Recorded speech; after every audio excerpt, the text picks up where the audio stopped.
오늘 공부할 성경의 말씀은 요한계시록 21장 1절에서 7절입니다. 요한계시록 21장 1절 말씀입니다. 또 내가 새 하늘과 새 땅을 보니 처음 하늘과 처음 땅이 없어졌고 바다도 다시 있지 않더라. 또 내가 보매 거룩한 성 새 예루살렘이 하나님께로부터 하늘에서 내려오니 그 예비한 것이 신부가 남편을 위하여 단장한 것 같더라. 내가 들으니 보좌에서 큰 음성이 나서 가로되 보라, 하나님의 장막이 사람들과 함께 있음에 하나님이 저희와 함께 거하시리니 저희는 하나님의 백성이 되고 하나님은 친히 저와 함께 계셔서 모든 눈물을 그 눈에서 씻기심에 다시 사망이 없고 애통하는 것이나 곡하는 것이나 아픈 것이 다시 있지 아니하리니 처음 것들이 다 지나갔음이러라. 보좌에 앉으시니가 가라사대 보라, 내가 만물을 새롭게 하노라 하시고 또 가라사대 이 말은 신실하고 참되니 기록하라 하시고 또 내게 말씀하시되 이루었도다. 나는 알파요 오메가요 처음과 나중이니 내가 생명수 샘물로 목마른 자에게 값없이 주리니 이기는 자는 이것들을 유업으로 얻으리라. 나는 저의 하나님이 되고 그는 내 백성이 되리라. 아멘. 오늘 공부할 성경의 제목은 새하늘과 새 땅입니다. 새하늘과 새 땅. 우리가 지난 시간에 천년왕국에 대해서 공부했어요. 오늘 공부할 새하늘과 새 땅은 천년왕국의 모습 또는 영원 천국의 모습이라 할 수 있습니다. 자, 그러면 우리가 새하늘과 새 땅을 정말 유업으로 받을 자가 누구인가를 첫 번째 살펴봅니다. 자, 새하늘과 새 땅을 유업으로 받을 자는 여기 7절에 보니까 이기는 자는 이것들을 유업으로 얻으리라 그랬어요. 이기는 자는. 자, 계시록은 모든 세상의 교회에게 주는 말씀이다 라고 우리가 알고 있죠. 그러면서 그 대표적으로 2장과 3장에 7교회에 주시는 말씀을 하고 있어요. 그럴 때에 그 공통적인 주신 말씀이 이기는 자는 무엇 하여 주겠다, 이런 하나님의 약속의 말씀이 있어요. 첫 번째 에베소 교회 성도들에게는 이제 이겨라 이렇게 말하면서 그 교회에 책망한 것이 처음 사랑을 버렸느니라. 그러니까 이기는 자가 되려면 처음 사랑을 회복하라 그런 말이죠. 잃어버린 첫사랑에서 그 첫사랑을 회복하여 이기는 자가 되면 하나님의 낙원에 있는 생명나무의 과실을 먹게 하리라 이렇게 말씀하셨죠. 또 서머나 교회는 환난과 궁핍 가운데서도 신앙을 잘 지키는 교회였어요. 그래서 책망이 없었어요. 그러나 뭐냐? 끝까지 충성하라. 죽도록 충성하라. 그러면서 이기기를 우리가 당부해요. 그죠? 환난과 궁핍이 지속되면 많은 사람이 질 수밖에 없다는 거죠. 그러나 뭐나 그 가운데서도 이기는 자가 되면 둘째 사망의 해를 받지 아니한다 이렇게 말씀하고 있죠. 또 버가모 교회는 이제 발람의 교훈을 따라간다. 발람의 교훈을 지키는 자들이 있도다 하고 책망합니다. 발람의 교훈은 싹스를 위해서, 오늘날은 돈을 위해서 정말 하나님의 말씀을 그릇되게 변질시키려고 하는 그러한 것을 말하죠. 그래서 결과적으로 뭐냐, 이 세상의 돈과 이러한 욕망 때문에 거짓을 따라가서는 안 된다. 거기에서 이겨라. 그런 말이에요. 그래서 이기는 자에게는 감추었던 만나와 신도를 준다. 이렇게 말씀하고 있어요. 또 두아디라 교회는 책망 가운데 이세벨을 용납했다. 이세벨은 음녀의 대표입니다. 영적인 간음, 실제적인 간음, 이러한 것에서 이기는 자가 되어야 된다는 거예요. 이기는 자는 만국을 다스리는 권세를 주리라 이렇게 말씀하고 있죠. 이것처럼 우리는 마지막 때 자기의 약점에서 이겨야라 그런 말이에요. 4대 교회는 정말 책망이 이렇습니다. 살았다 하는 힘을 가지서는 죽은 자다. 그러니까 겉으로 보면 멀쩡합니다. 신앙이 좋은 것 같아요. 그러나 그 속은 신앙이 없는, 즉 외식하는 신앙, 껍데기 신앙을 말합니다. 그래서 거기서 이기는 자가 되어야 흰옷을 입고 또 생명책에서 그 이름이 흐리지 않는다라고 말하고 있어요. 그러니까 외식하는 신앙은 생명책에서 그 이름이 흐려지고 있다는 거예요. 또 빌라델비아 교회는 책망이 없어요. 자, 책망이 없는 교회지만은 이제 그 적은 믿음을 가지고도 주의 이름을 배반치 않은 것을 칭찬하면서 이겨라고 말하니까 능력이 적어서 잘못하면 뭡니까? 우리가 주의 이름을 배반할 수도 있는 거예요. 그러니까 지금까지는 배반하지 않았어. 그러나 끝까지 배반하지 아니하고 자손의 주님을 만날 때까지, 우리가 천국에 갈 때까지 바로 지켜라. 그러면 이기는 자가 이기면 성전 기둥되게 한다 이렇게 말하고 있어요. 또 라오디아 교회는 이제 미지근한 신앙, 즉 벌거벗은 신앙, 눈먼 신앙. 자, 그러면서도 그는 그 자신을 알지 못하는, 자기는 부유한 자요 믿음이 좋은 걸로 착각하는 그러한 교회다라고 말하고 있지요. 그래서 그곳에서 이겨야 내 보좌에 함께 앉게 해주겠다 이렇게 말합니다. 그래서 나는 온 세상의 성도요 반드시 이기는 자가 되라 라고 말하고 있어요. 그래야지 이기는 자가 되어야 새 하늘과 새 땅을 유업으로 받는다라고 말합니다. 이스라엘 백성들이 애굽에서 이제 출애굽을 합니다. 그 말은 오늘 성도로 말하면 구원받은 성도를 말한다라고 말할 수 있어요. 근데 그들이 40년 동안 광야에서 그들이 헤매며 1세대들은 다 죽었고 가나안 땅에 못 들어갔어요. 들어간 자는 여호수아와 갈렙뿐이었다라고 말하고 있죠. 자, 이것은 결과적으로 뭡니까?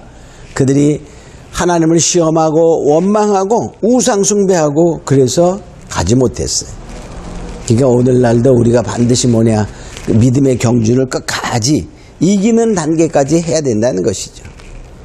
그래서 이것을 왜 하나님이 말씀하고 있냐면 고린도전서 보면 거울로 삼아 말세를 만난 성도들이여 경계로 삼아라 하고 말하고 있어요.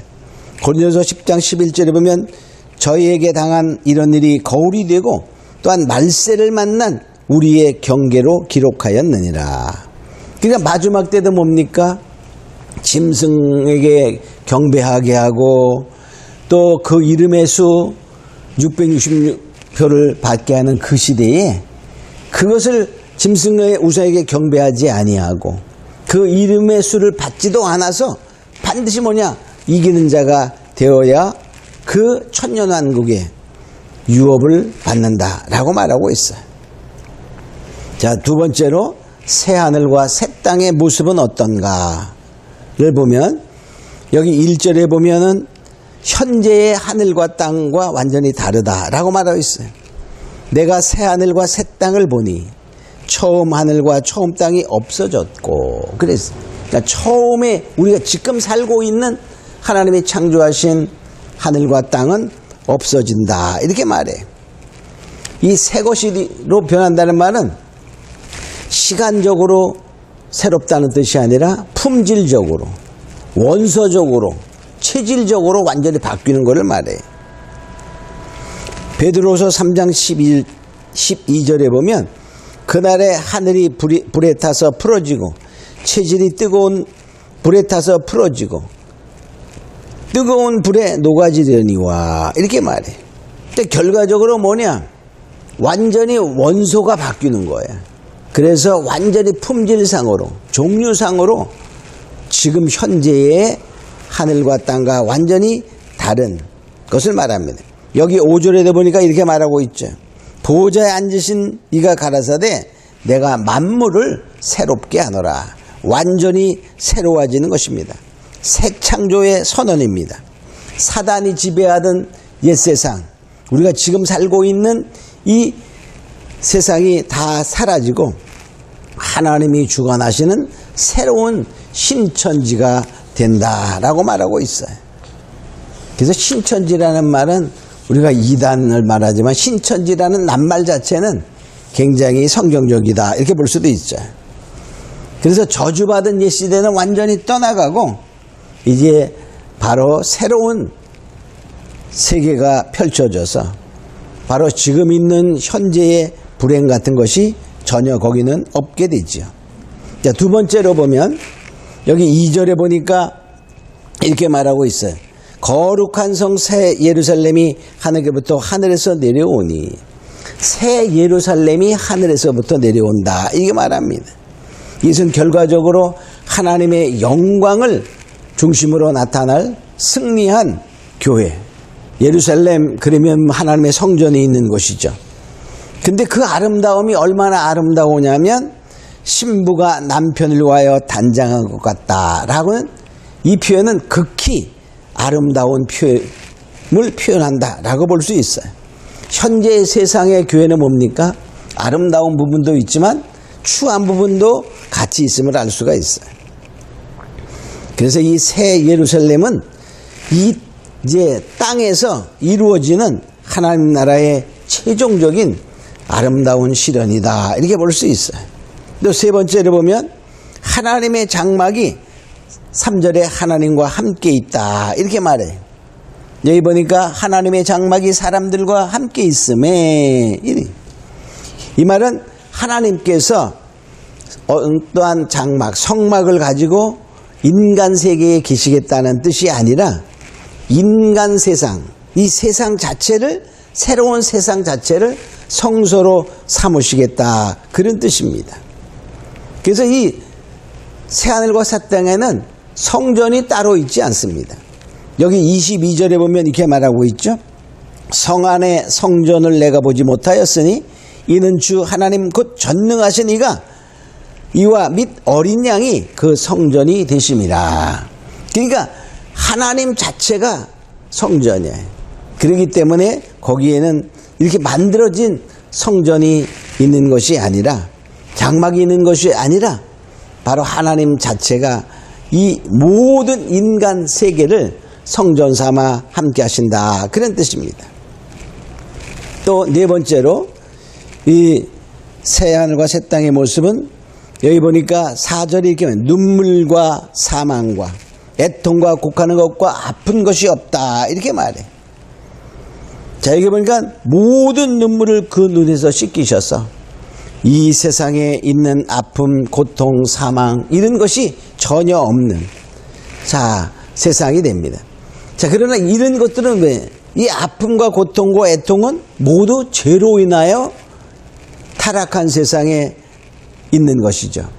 죄로 인하여 우리가 이루어진 것이기 때문에 새하늘과 새 땅에는 죄가 없어요. 마귀의 유혹도 없습니다. 왜? 마귀는 지금 무저경에 갇혀 있기 때문이죠. 자, 그래서 결과적으로 뭐냐? 여기에는 정말 하나님께서 주시는 기쁨만이 존재하는 그러한 세계가 펼쳐집니다. 자, 이 모든 눈물, 사망, 애통, 아픔, 고통은 다 죄의 결과이기 때문에 그렇죠. 로마서 6장 23절에 보면 죄의 싹은 사망이요 이렇게 말해요. 그러니까 죄의 싹 때문에 모든 것이 이제 결과적으로 아픔, 고통, 사망 이런 것이 결과적으로 죽음에 이르게 되는 것이죠. 새하늘과 새 땅은 죄가 없는 것입니다. 그러므로 이런 것들이 애통과 사망과 슬픔과 그러한 고난이 없다라는 것입니다. 우리는 이것을 알고 정말 새하늘과 새 땅에 갈 수 있는 자들은 이기는 자다라고 말하고 있어요. 그 이기는 자는 일곱 교회 주시는 말씀은 바로 오늘날 성도에게 주시는 말씀입니다.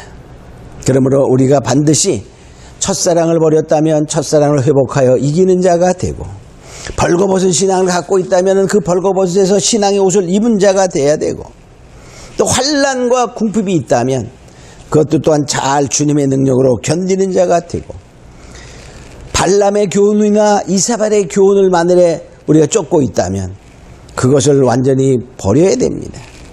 그리고 바로 승리하는 자가 돼야 되죠.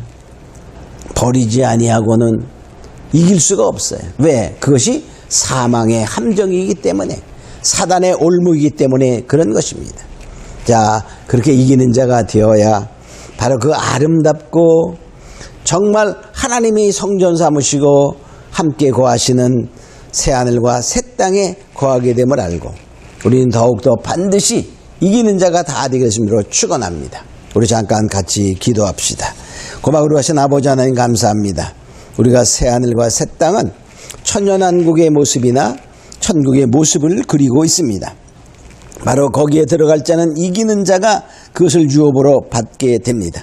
우리는 반드시 세상에 물들지 아니하여 하나님의 말씀을 따라 반드시 승리하고 이기는 자가 되어 새하늘과 새 땅을 유업으로 받는 자리 다 되게 하여 주시옵소서. 감사하고 믿사오며 예수님의 이름으로 기도합니다. 아멘.